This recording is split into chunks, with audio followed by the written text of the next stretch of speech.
Assalamualaikum warahmatullahi wabarakatuh.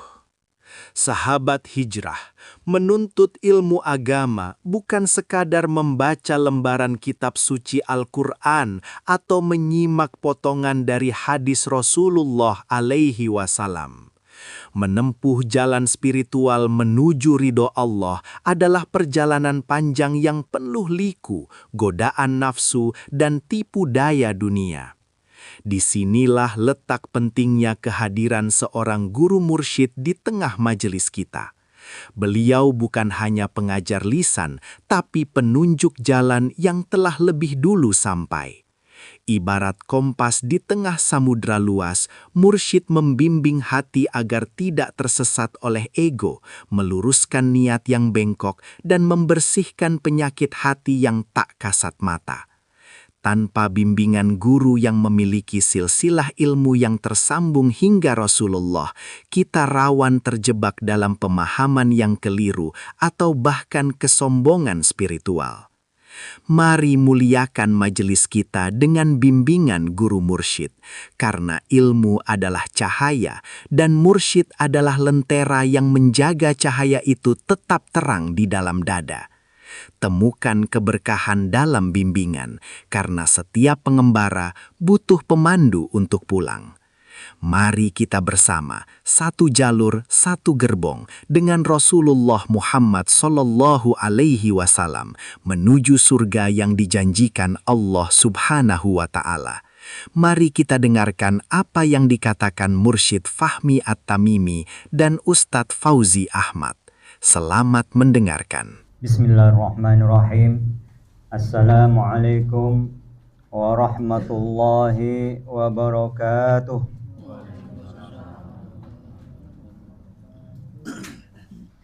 Alhamdulillahilladzi anzalal kitaba bil haqq basyiran wa nadhira lifutuhi qulubil mu'minina wal mu'minat wal muslimina wal muslimat.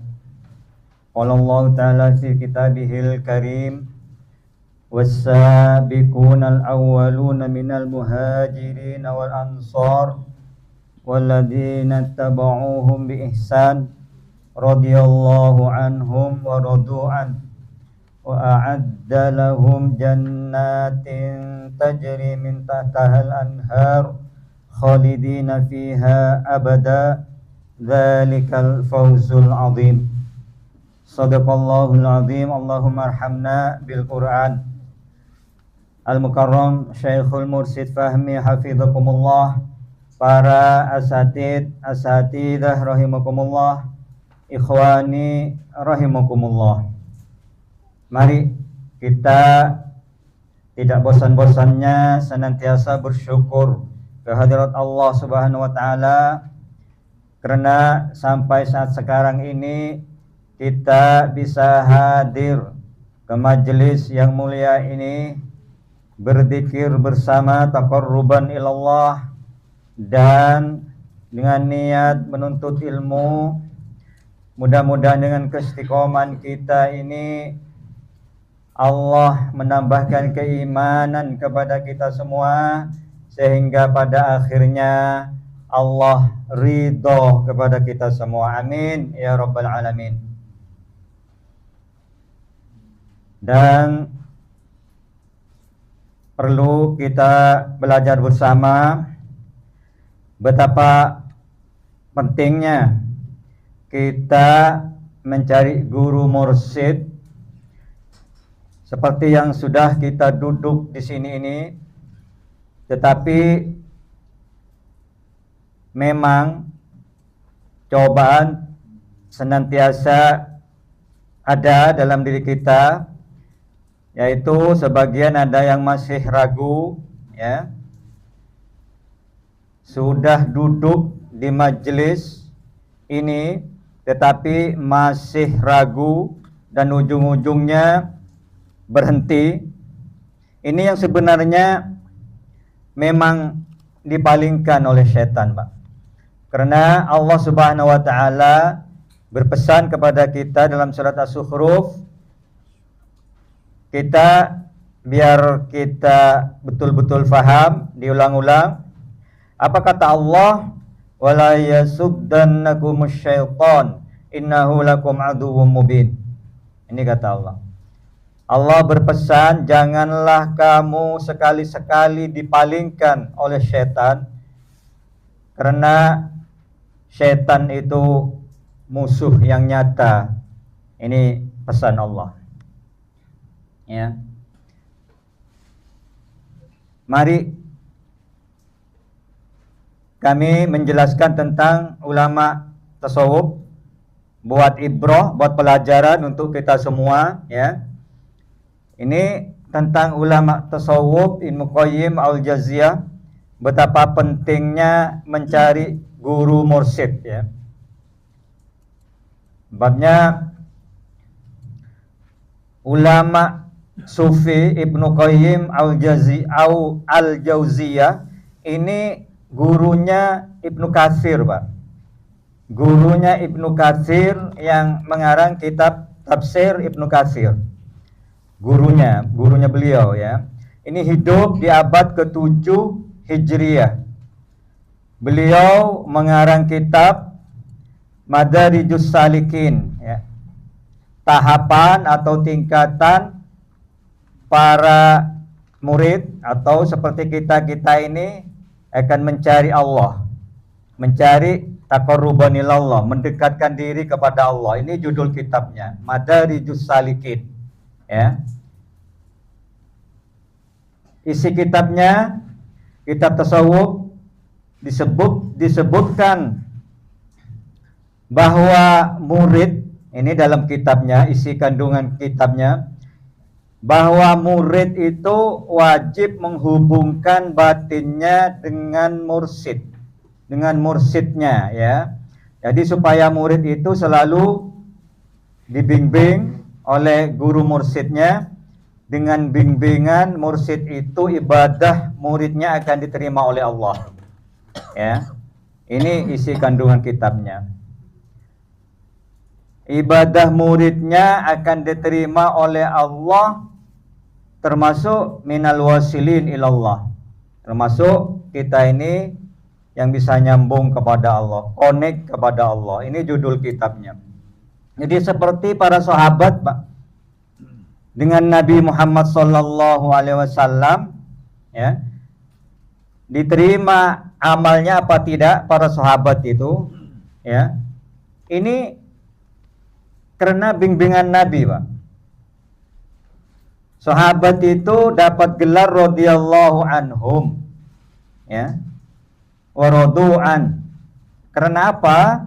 Karena para sahabat diridhoi oleh Allah karena ibadahnya tidak sendiri, Pak. Maksudnya dapat bimbingan batin dari mursyidnya. Siapa mursyidnya? Para sahabat, yaitu Nabi Muhammad sallallahu alaihi wasallam. Ya. Ini betul sekali apa yang disampaikan ulama sufi Ibnu Qayyim al-Jauziyah ini. Murid wajib menghubungkan batinnya dengan mursyid agar supaya murid itu selalu terbimbing dengan bimbingan mursyidnya itu, agar supaya ibadah muridnya akan diterima oleh Allah, ya. Termasuk minal wasilin ilallah, termasuk nyampe kepada Allah Subhanahu wa taala. Ini, Pak. Jadi perlu ada yang nuntun, ya. Jadi ini sangat penting kita pahami bersama, karena bukan asal-asalan, Pak. Betul apa yang disampaikan guru kita, ya. Ditekankan supaya istiqomah, supaya kita ini termasuk minal wasilin ilallah, termasuk orang-orang yang wusul kepada Allah, yang sampai kepada Allah, yang liqa bertemu dengan Allah, ya. Biar kita semua paham ini pentingnya kita semua mencari mursyid, ya. Jadi sangat penting sekali. Jangan diabaikan supaya lebih-lebih kita sendiri, Pak, ya. Memang bukan ujuk-ujuk langsung, bukan, Pak. Memang harus ada penuntun. Mursyid ini penuntun kita, Pak, ya. Makanya dari itu tujuan kita duduk di majelis yang mulia ini supaya mendapat radhiyallahu anhum wa radu'an. Mari kita tadabburi lewat tafsir Ibnu Katsir. Mari kita buka surat At-Taubah ayat 100 ya. Surat At-Taubah ayat 100. Mari kita baca. Bismillahirrahmanirrahim. Was-sabiqunal awwaluna minal muhajirin wal ansar walladzina tabauhum bi ihsan radhiyallahu anhum wa radu'an wa adda lahum jannatin tajri min tahtihal anhar khalidina fiha abada dzalikal fawzul azim. Ini. Jadi orang-orang yang terdahulu lagi yang pertama-tama masuk Islam di antara orang-orang muhajirin dan ansor dan orang-orang yang mengikuti mereka dengan baik, Allah ridho kepada mereka ya. Dan kita ridho juga kepada Allah Subhanahu wa taala dan menyediakan bagi mereka surga-surga yang mengalir sungai-sungai di dalamnya, mereka kekal di dalamnya selama-lamanya. Itulah kemenangan yang besar. Ini tujuan kita, Pak. Mencari keridhaan Allah ya. Jadi melalui penuntun ya, bukan kita mencari sendiri, itu tidak mungkin, Pak. Mustahil ya. Memang harus ada penuntun seperti sahabat dituntun oleh Nabi Muhammad SAW. Ini pentingnya kita duduk di sini, Pak. Jadi kalau tidak paham memang kadang-kadang dipalingkan oleh setan ya. Sudah masuk istiqomah sebulan berhenti lagi. Ini memang dipalingkan oleh setan. Makanya harus paham ya. Allah Subhanahu wa taala menceritakan tentang ridhonya kepada orang-orang yang terdahulu masuk Islam dari kalangan kaum muhajirin dan ansor dan orang-orang mengikuti jejak mereka dengan baik. Allah ridho kepada mereka, untuk itu dia menyediakan bagi mereka surga-surga yang penuh dengan kenikmatan dan kenikmatan yang kekal lagi abadi. Ya, di sini tafsirnya As-Sa'bi mengatakan bahwa orang-orang yang terdahulu masuk Islam dari kalangan kaum muhajirin dan ansor ialah mereka yang mengikuti baiat Ridwan pada tahun perjanjian Hudaybiyah. Abu Musa al-As'ari, Sa'id ibnul Musayyab, Muhammad ibnu Sirin, Al-Hasan dan Qatadah mengatakan bahwa mereka adalah orang-orang yang salat menghadap kedua arah kiblat bersama-sama Rasulullah SAW. Ini waktu pertama kali masuk Islam ya. Jadi Muhammad ibnu Ka'ab al-Qurashi mengatakan bahwa Khalifah Umar ibnu Khattab melewati seorang lelaki yang sedang membaca firman-Nya berikut ini. Orang-orang yang terdahulu lagi yang pertama masuk Islam ya, di antara orang-orang muhajirin dan ansor dan selanjutnya radhiyallahu anhum wa radu'an. Di sini maka Umar memegang tangannya. Jadi Sayyidina Umar itu lewat, ada orang yang membaca firman Allah seperti as-sabiqunal awwalun minal muhajirin wal ansor, ini yang dibaca ya. Maka Umar memegang lelaki itu dan bertanya, siapakah yang mengajarkan ayat ini kepadamu? Nah ini Sayyidina Umar ditanya ya. Lelaki itu menjawab, Ubay ibnu Ka'ab. Ini Pak. Jadi Umar berkata, kamu jangan berpisah dariku sebelum aku hadapkan kamu kepadanya. Setelah Umar menghadapkan lelaki itu kepada Ubay, Umar bertanya, Sayyidina Umar bin Khattab bertanya, apakah engkau telah mengajarkan bacaan ayat ini kepadanya dengan bacaan demikian? Nah ini pertanyaan Sayyidina Umar. Ubay ibnu Ka'ab menjawab, ya. Ya Umar bertanya, apakah engkau mendengarnya dari Rasulullah? Ini. Ya Umar bertanya, apakah engkau mendengarnya dari Rasulullah sallallahu alaihi wasallam? Ini. Jadi Ubay bin Ka'ab menjawab, iya. Umar bertanya, sesungguhnya aku, Umar berkata, sesungguhnya aku berpendapat sebelumnya bahwa kami para sahabat telah menduduki tingkatan yang tinggi yang tidak akan dicapai oleh orang-orang sesudah kita. Ini, Pak. Jadi maka Ubay ibnu Ka'ab menjawab bahwa yang membenarkan ayat ini terdapat pada permulaan surat Al-Jum'ah, yaitu firman-Nya wa akharina minhum lamma yalhaqu bihim wa huwal azizul hakim, dan juga kepada kaum yang lain dari mereka yang belum berhubungan dengan mereka, dan dialah yang maha perkasa lagi maha bijaksana. Nah, jadi bukan sahabat saja maksudnya. Jadi seperti kita ini yang kalau mengikut jalannya, termasuk radhiyallahu dan mendapat radhiyallahu anhum wa radu'an, ya. Ini di dalam surat Al-Hasyr, ya. Yang tadi itu surat Al-Jumu'ah ayat 3. Di dalam surat Al-Hasyr disebutkan melalui firman-Nya walladzina ja'u min ba'dihim, dan orang-orang yang datang sesudah mereka, muhajirin dan ansor. Jadi yang sesudahnya ini bisa dapat kebagian juga, ya. Dan dalam surat Al-Anfal disebutkan walladzina amanu min ba'du wa hajaru wa jahadu ma'akum, dan orang-orang yang beriman sesudah itu kemudian berhijrah dan berjihad bersamamu. Ini Al-Anfal ayat 75 hingga akhir ayat, ya. Bukan para sahabat saja maksudnya. Jadi demikianlah menurut riwayat Ibnu Jarir telah meriwayatkan dari Al-Hasan Basri bahwa ia membaca lafal Al-Ansor karena diatafkan kepada sabiqunal awwalun, ya.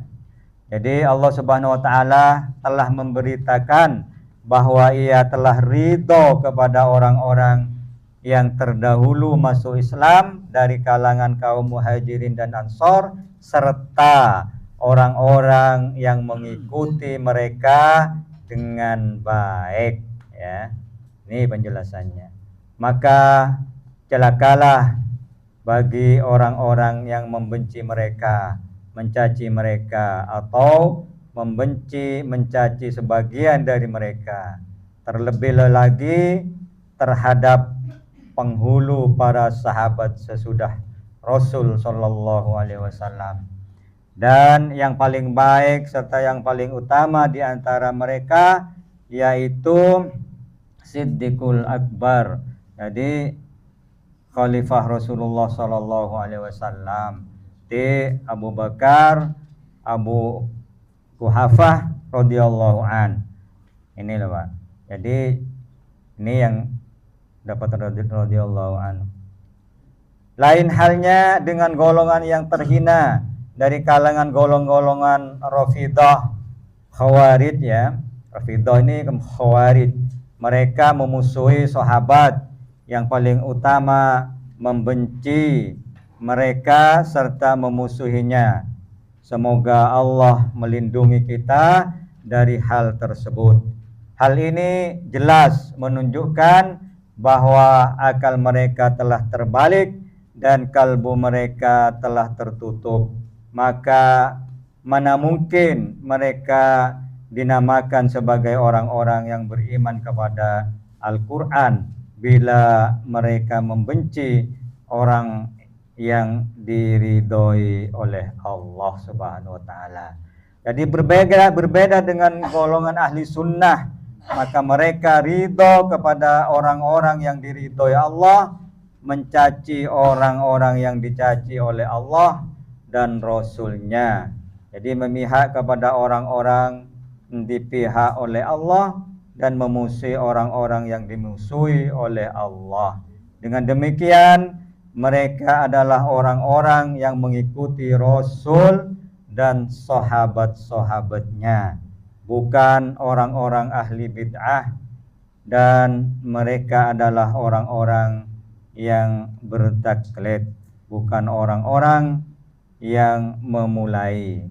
Mereka itulah golongan Allah yang beruntung, hamba-hambanya yang beriman. Ini loh Pak. Jadi selanjutnya biar clear, karena kita betul-betul mencari ridho Allah, memang harus menurut kata hikmah di sini, ajilu bisolati qoblal faut wa ajilu bitaubati qoblal maut, ya. Mari biar clear sebentar lagi. Mari kita lanjutkan kepada kitab hikam, ya. Di sini kitab hikam pasal 31.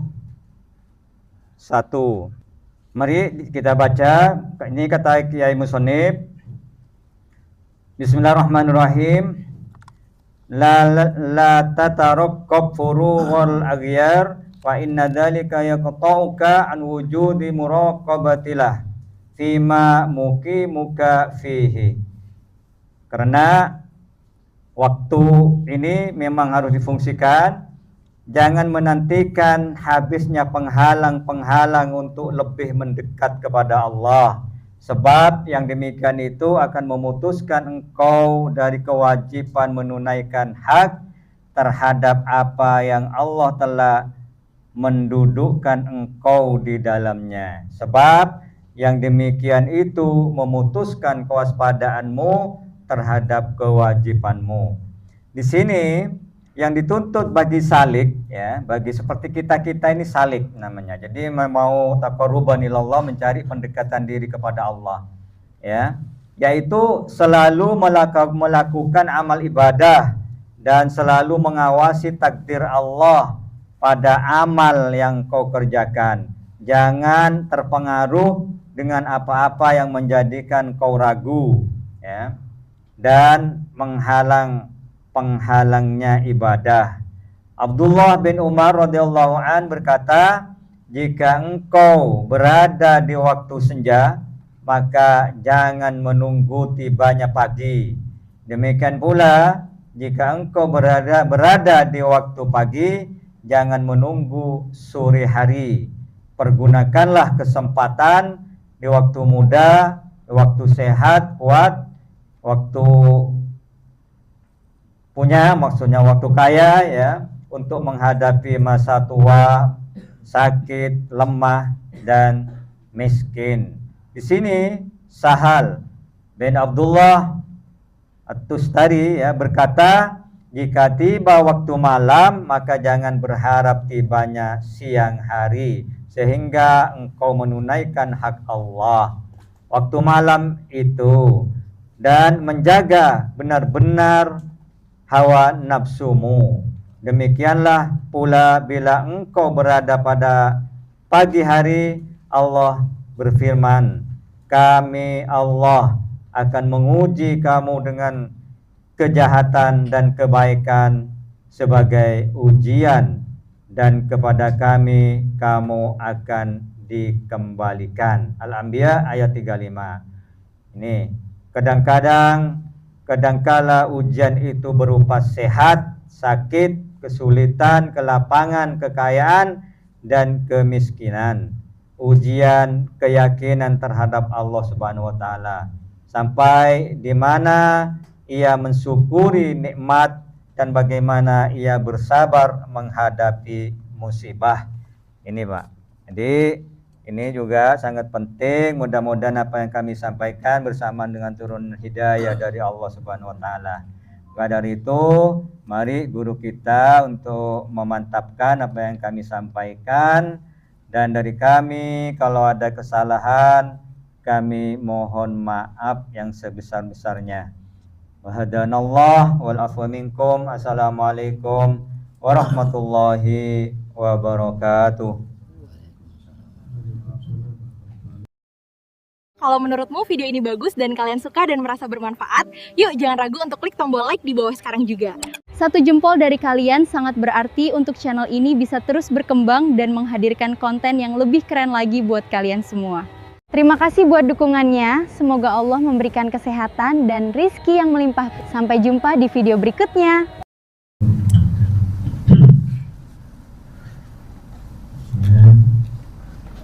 Sudah jelaskan sebelum-sebelumnya berkaitan dengan hubungan antara musik dengan salib. Beliau tegas dengan dalil yang ada, itulah keadaannya.